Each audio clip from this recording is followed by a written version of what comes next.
Enemiz деген үй болады екен. Мен өзім ене жөнінде, енем жөнінде айтқым келеді.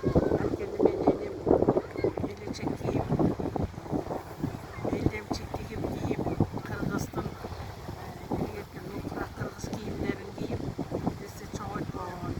Біз ошолордун қатарында енемден алған қол өнерчілігімді, енемден алған шеберчилигимди ушу кейинги келин балдар кыздарға калтырсам деп өзім тилек тілеп жүрөм. Буюрса бүгүн көл жээгине келип, ошо боюнча бир аз болсо да семинарга катышып, өзүмдүн болгон оюмду, колумдан келген